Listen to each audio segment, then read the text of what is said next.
Hello, welcome to a new episode of Rediscovered Movies. I'm your host, Nomfanelo. This film is a classic, I would say. Today's film that I will be focusing on today is Mars Attacks. Mars Attacks is a 1996 sci-fi comedy directed by Tim Burton, who's known for directing films such as Batman, Beetlejuice, and amongst others. The film is based on a popular trading cards of the same name. This film has quite the ensemble cast. I would say all-star cast back then, and still an all-star cast to this day. So we have the cast include Jack Nicholson, Glenn Close, and Danny DeVito. So essentially the film, it focuses on the president, played by Jack Nicholson. He announces the Martians have been spotted circling on Earth. Martians land and a meeting is arranged, but not everything goes according to plan. And the Martians seem to have other plans for Earth. Are they just misunderstood? Or do they really want to destroy all humanity? That's the thing. So here, there's an article on Inverse, which pretty much gives an oral history of the film. So in the article, I'll just read how it's described. So the film is a parable about distrusting authority figures. In the end, it's the characters who seem the least heroic, a neglected teenager, and his senile grandmother who saved the day by accident. So the film, in terms of reception, it has 55% critic score on Rotten Tomatoes. So here's the critics' consensus. Tim Burton's alien invasion spoof faithfully recreates the wooden characters and schlocky story of cheesy 50s sci-fi and Ed Wood movies, perhaps a little too faithfully for audiences. The audiences gave it 53%, which I find fascinating if you look at it back years later. The film was released in theaters on December 13th, 1996. It opened at number 2 with 9.3 million, so Jerry Maguire beated this film at the box office with 17 million. It made 37.7 million during its theatrical run. The film is available to stream on Stars and on video on demand. Check your local provider. So first discoveries. I first saw this film, I would say decades ago, on TV. And I thought it was hilarious because for me, I liked seeing a disaster type movie that was more on the comedic side.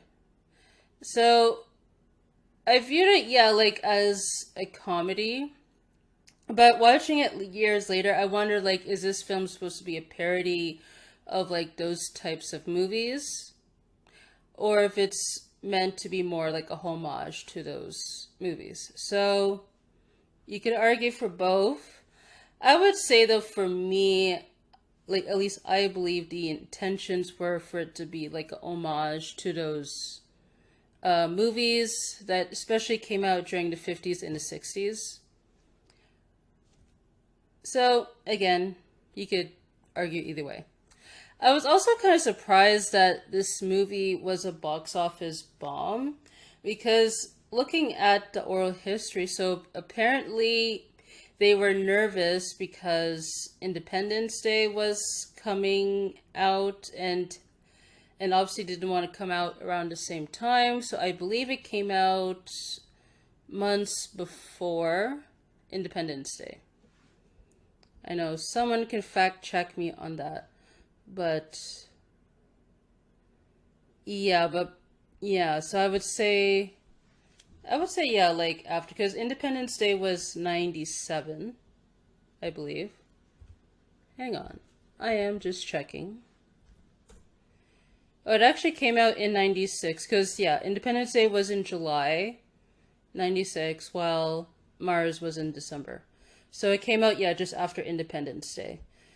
So probably like at the time, like those movies will still to this day, they're kind of viewed as like popcorn movies where it's surely entertaining, but in terms of story, it's quite lacking. That's not always the case, but I think that's the general consensus for those movies. So probably like that's why it didn't do well at the end. Maybe because they decided to open it around Christmas time, or people just weren't really interested in the film. But I'm just glad though, like years later, that people are rediscovering this movie. So let's go on to highlights. So for me, yeah, like what I liked was the ensemble cast. Like I didn't find um there was like a main character to focus on. Like I feel like everyone had a fair amount of screen time. So I'm not gonna highlight everybody, but essentially like I'll highlight a few people. So we have Jack Nicholson. He plays two roles in this movie. So he is the president and plays Art. So they're obviously like contrasting characters because the president is more of the straight character, while Art is a more wacky character. So it's fascinating here because Jack Nicholson gets to play like two different roles, like show different personalities, I suppose. And then also we have Glenn Close as the president's wife, Marcia. I find like she is hilarious, like especially when they show her face reactions when the Martians attack. Like she looks shocked all the time. I thought, yeah, that was quite fun to watch. Like, I don't know, like if the intention was to over exaggerate those reactions, but man, they were quite entertaining. And also we have Jack Black. He has a small role as Richie's brother Billy that gets killed by the Martians. I find, yeah, it's fascinating because with Jack Black, he's known for doing lots of comedic roles, but here like it's a bit more serious, so we kind of see like a different side to what he usually does. Also, too, we have Pierce Brosnan as the professor.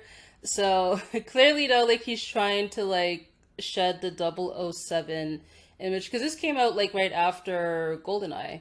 So he was obviously trying to play against type, but it's hard not to notice his good looks, like especially when it came to Natalie's character when they were flirting during the interview on her talk show, which segues into Sarah Jessica Parker. So I felt like her character, in a way, like is a nod or kind of paved the way to Sex in the City because of her character is into fashion and all that sorts of stuff. And also to Pam Grier, like for she's pretty much doing like a non action type role because essentially she is trying to protect her kids. Like there was one moment because she's a bus driver, so she was trying to find her kids, but when she's working, she spots them like playing video games, and then she kind of like scolds them for not coming home, and then everyone in the bus applauds. I thought that was a cool scene with her. So yeah, basically I love that with this movie, it focuses more on the the characters than showing the actor's personality. Well, you could argue for Jack Nicholson, but yeah, for the most part, like I saw the characters because usually like in films with a lot of famous people tend to focus more on the actor's personality, which could distract from the film's narrative. But at least here, like Tim Burton like did a good job with showing more of the characters. Another highlight, I would say, is that I loved how the film, it seems to model like 50s and 60s disaster movies such as The Day the Earth Stood Still, like with the aesthetics. You could see that in the opening credits sequence, like from the WB logo with the flying saucer. Then it transitions to the cows on fire, which was quite intense. And then we see the flying saucer flying away, and then it cuts to the credits, the titles in circles, and pretty much showing like their planet. I thought, yeah, that was cool to see. So yeah, I would say that he tried if Tim Burton uses those as a like a homage, but also trying to stay true to his aesthetics, like what is essentially like he's known for in terms of his trademarks. So, and yeah, and I wanted to say that with the animals on fire, I found, at least for me, that was rare to see, even though like it's fake, but it's just for me quite intense to watch on screen. Another highlight is the varied responses on The Martian. So, General Decker is essentially the only character that wants to destroy them, or as he would say, annihilate them. He often says it repeatedly, and no one wants to listen to him until like the Martians get more threatening later in the film. Because yeah, it's kind of unusual that the majority of the characters, they want to embrace the Martians for various reasons, such as like publicity or like to learn stuff from them that they could use. And I thought it was unusual for the president to reveal the Martians in public, because usually in real life that will be kept private, you know, most notably in facilities such as Area 51. So yeah, like, so I thought, yeah, like it was kind of rare to see that sort of response in this type of movie. I also liked how the Martians, they did not show their true intentions at the beginning. So they claim that they want to have peace and they want to work together with the humans and so forth. That's why we see like with the Martians arriving, there's like a bunch of people in the crowd supporting them. And then it was quite hilarious that one of the hippies launched the white dove in the sky, which prompts the Martian to shoot the dove. And obviously that leads to chaos. And so it was interesting that like after when that happened, people, they, I guess like some people viewed it like as the Martians didn't like the dove, like it upset them. There's probably a few that are obviously concerned, but so the Martians at this point, they want to have a truce at Congress. But then once they pull up on stage, they attack everyone in the room and then start attacking people worldwide. So clearly it was not the dove that set them off. And I thought it was quite funny, like as they were attacking people, they would say, "Don't run, we are your friends." Yeah. And speaking of the Martians, I would say the visuals, the looks, they were quite hilarious, like with the big sort of googly eyes and the big head, which is similar to their look in the trading cards. And they seem to wear lots of, I would say, satin, and they wear red underwear, which is an interesting choice. And the way they speak too is hilarious with the ah ah ah ah. And I thought like it was quite nice that they didn't show what they were, like the subtitles, I would say. Because yeah, it was just fun to listen to how they talk. And oh, I would say though, there was the moment when the president launches the nukes towards the Martians, and how they treat that was hilarious. So they had this device that essentially sucked all of the nuclear, and then one of the Martians kind of just sucked it in, and then they just laughed at the screen. So, because yeah, that is quite unusual to see.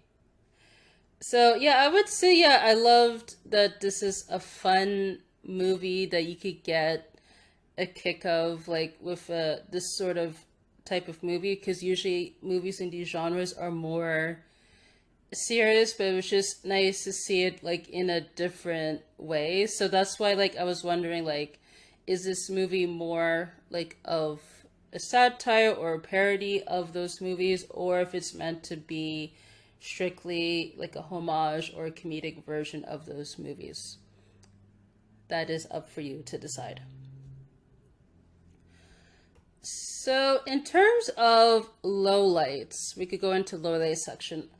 The visual effects is outdated.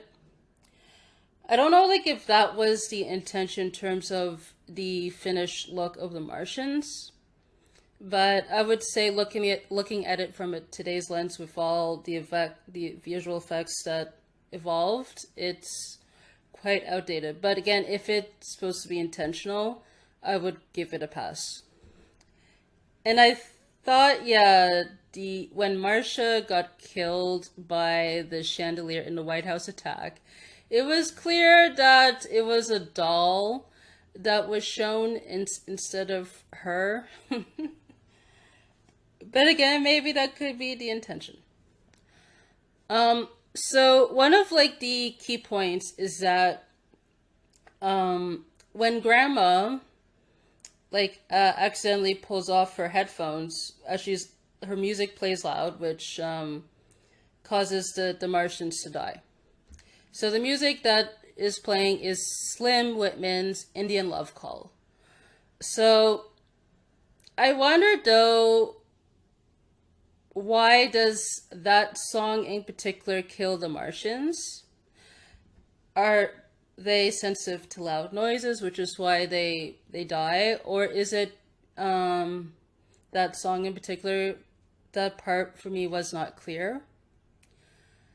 Also too, like with Jerry, let's go with Jerry, the press secretary played by Martin Short. So I guess while he's not busy doing his job, he often looks for prostitutes or hookers or sex workers, we could say, and to have a good time. So he brings this one lady who turns out to be an undercover Martian.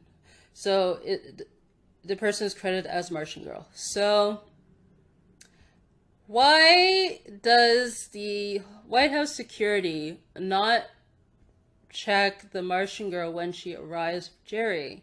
Because clearly though, I'm sure all of you know that if you're going to like a like the White House or any like official like government property with like the president or so forth, security is very tight.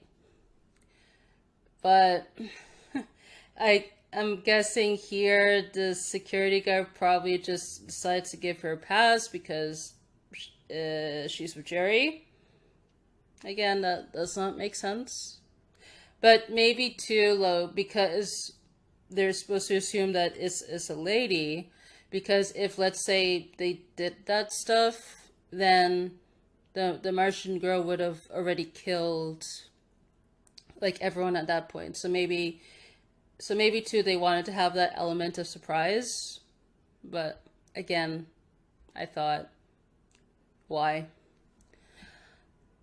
So with Grandma, I just wondered, like, why does she have this stuffed cat? Like, is it her dead cat? And then if that's the case, she does the taxidermy to keep the dead cat for sentimental reasons? Or is it a stuffed toy? And also, too, when the Martians shoot people with their lasers, so we see some of the skeletons are green, some of them are red. I just wondered why. Probably because of their lasers, but I just wondered, why they left them like that. Also, too, why is there a White House tour in the middle of an attack? Because clearly, though, if there's something life threatening, you would stop whatever you're doing and you get out immediately. But I guess it shows that, with president and everyone in his staff, they have top priority in terms of leaving, while everyone else, I guess us regular folks, you're pretty much on your own at this point. I don't know, but it does not make sense. And Byron. So Byron in the movie played by Jim Brown is Pam Grier's husband. He works at this Vegas casino. So he's a former boxer, and which comes to play when he, fights with the Martians. So when he tries to escape with Annette Bening's character, Tom Jones, and Danny DeVito, so we see Jim Brown, he decides to sacrifice himself to let the others escape. And then we see as the others are on the plane flying, we see the Martians are surrounding, appears to be Jim Brown. And then we don't see him again until towards the end when all the Martians are defeated. So he steps on the head of one of them, and then he heads to his apartment to reunite with the family. How did he survive? Because the movie suggests that he's dead because he is lying there on the ground as the Martians surround him. So I just wondered though, after when the plane leaves, let's say the Slim Whitman song, did that play off camera somewhere that caused him to die? Or was he unconscious and then when he wakes up, he knocks shit out of them?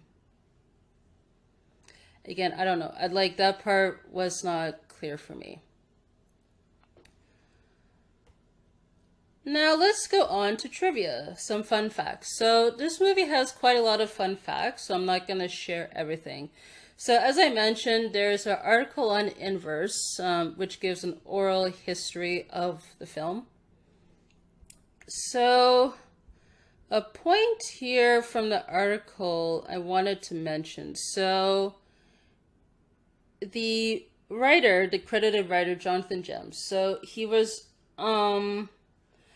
working on the film of Tim Burton, who's uncredited as a writer. So apparently he says he got in trouble often with the studio. So I'll just read his quote here. I got in trouble with the studio because they would ask me to do changes, and sometimes I wouldn't do them. They told me you can't have burning cows at the beginning of the film. I thought it was a good opening.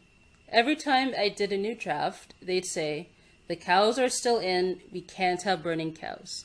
I said, it's not real cows that are burning. But they said, no, you cannot do that, animal cruelty. I think it was the 11th draft, they said, if the burning cows are in the next draft, you will be fired. So I did try, but I couldn't think of anything better. So I did deliver the new script with the burning cows, and they fired me. So I thought that was quite interesting because we did see the burning cows at the beginning of the film. Because I do get animal cruelty and all that stuff, but again, at the same time, you want to show the Martians being a huge threat to the people. So I guess in a way he got what he wanted. Yeah. So the writers of the film were not sure what the Martians should sound like, so the script had ack, ack, ack, ack, ack for all their lines of dialogue. And then that became their actual dialogue. So I thought, yeah, that was a smart choice because it's not easy to make up like your own language. I mean, except for James Cameron, which happened for Avatar. But yeah, good on them because it worked though because of the humor, and I guess we're not supposed to know what they're saying except when they show subtitles at the time. So, yes, this next point deals with the skeleton. So, apparently, when people had their flesh vaporized, the remaining skeletons were either red or green. Tim Burton explained this had to be done because the movie had been scheduled for a Christmas release. Also, the red and green skeletons were first seen in Beetlejuice. When Barbara and Adam were in Juno's office, you see them with other ghouls looking at the screen. So I thought, yeah, that was probably why he did it, but again, at the same time, it's like, why? Because, yeah, I get, the Christmas theme, but at the same time, that doesn't fully explain why they're red and green, but who cares? Now, in the early stages of filming, the film was supposed to have 60 major characters, but was cut to 23. Scrap characters included a suburban housewife, a soldier, a televangelist, a few college students, several of Professor Keller's colleagues, a doctor and his nurse fiancée, an actress, a couple of survivalists, and a police officer. Interesting. I thought, yeah, they made the right choice because we already had like a good enough amount of people on screen. It wouldn't have made sense if they added more. Also, too, because it's a movie, but if it were a TV show, then you could have all the characters you want. And as I mentioned, yeah, the Martians, they were inspired by Old Topps trading card series that Tim Burton collected. And this one's interesting. Tim Burton was told repeatedly that he couldn't kill off Jack Nicholson's character in a movie. This led to his decision to cast Nicholson in 2 roles and to kill him off in both of them. Interesting, because I figure usually they want to like have at least the main character. I guess you could argue Nicholson, but I feel like everyone has a good amount of screen time. So you could argue with Nicholson, like they want him to stay alive so he could be the hero at the end of the day. But I like how Tim Burton decided to kill off his character and make Richie and Grandma as the unexpected heroes to show that you don't have to be in the military or you don't have to have like a background that makes you like suitable to defeat the Martians. So because they're just regular people that unexpectedly find a way to defeat the Martians, which was through Grandma's music. So I say kudos on Burton. And lastly, when asked by Premiere Magazine about the film's failure at the box office, Rod Steiger, who plays the General, said that the studio, seeing success of Independence Day, another alien invasion movie released that July, Warner Brothers decided to move the movie to December 1996 from its original 1997 release date. This caused great pressure on Tim Burton to deliver a faster cut and thus led to its box office failure as Burton couldn't make the film the way he intended. Yeah, so...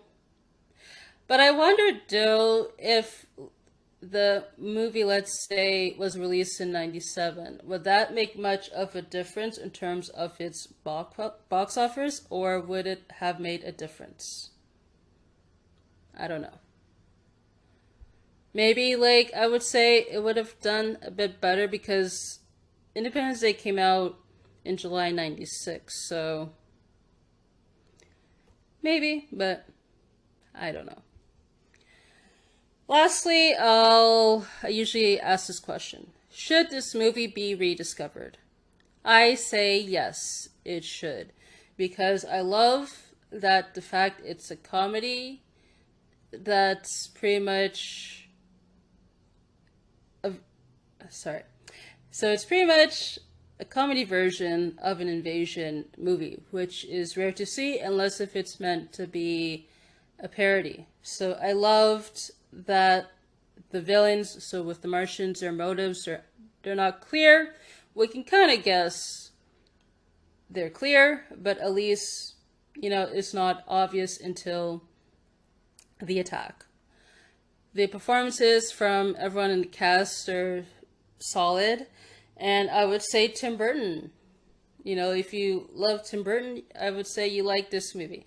Now, I'm not a big Tim Burton fan. I haven't seen all of his movies, but I imagine, though, with this movie, I wouldn't say top tier, but it could be in the running, I suppose. But yeah, I would say, yeah, this movie is entertaining.